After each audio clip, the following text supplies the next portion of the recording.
Anong barangay mo po?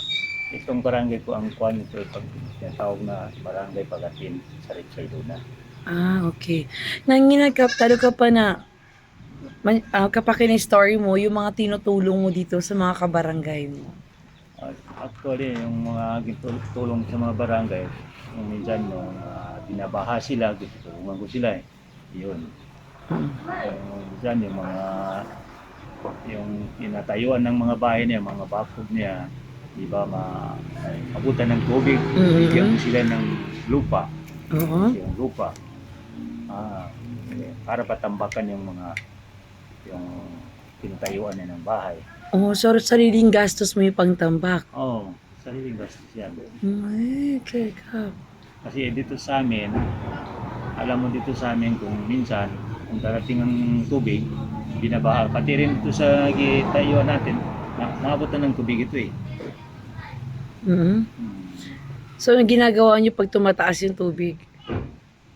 Mataas ang tubig, yung mga tao, yung minsan naglikas sila sa mga anak nila yung mga matataas ng bahay, nandun sila. Pero puntahan ko sila, anong mga problema niya?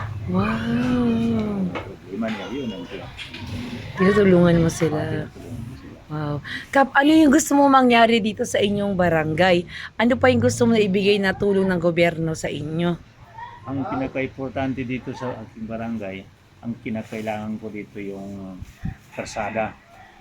Ang una-una karsada. Then, sa sunod, yung iba, yung cover court. Kasi yung barangay hall ko, wala pang cover court. At saka center. Yan ang problema lang. Yung tatlo, yan ang pinaka-importante sa barangay.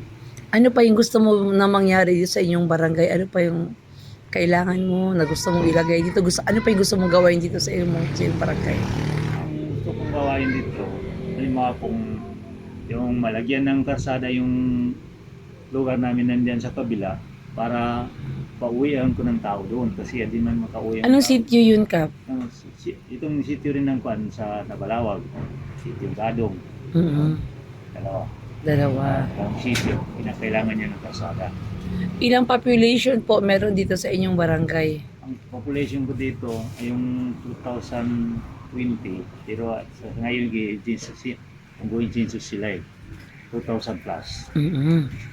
Ang registered voter mo? Ang registered voters ito, ang problema lang dito, ang registered voters hindi marami kasi ang dati ito, ang dating katitan dito hindi taga dito. Yung bagong pagtayo ng municipality namin, hindi rin taga dito yung kapitan nila. Yan ang problema, hindi rin nag-registro yung mga tao doon kaya hindi niya alam. Yun, yung daraan na yung 2010 yun? 2009 o 2010. Kaya nga, hindi marami. 500 lang. Oo. So ano yung gusto mong iparating kay Presidente Bongbong Marcos? May gusto ka sabihin sa gobyerno? Gusto mong hingin na tulong sa kanila? Kailangan ko yung tulong ni Presidente. Ang unang-una, yun, yung mga karsada o ride, super ride. Yan. Meron pa? Ang buhay lang eh. Buhay na normal na yung tulong. Ano yung gusto mong sabihin po para sa kababayan mo dito sa Pagatin? Gusto kong sabihin sa kanya ay kung minsan kung may mga problema sa kanya, mga problema dito sa barangay namin, kailangan isusumbong nila sa akin. Yung halimbawa kung may mga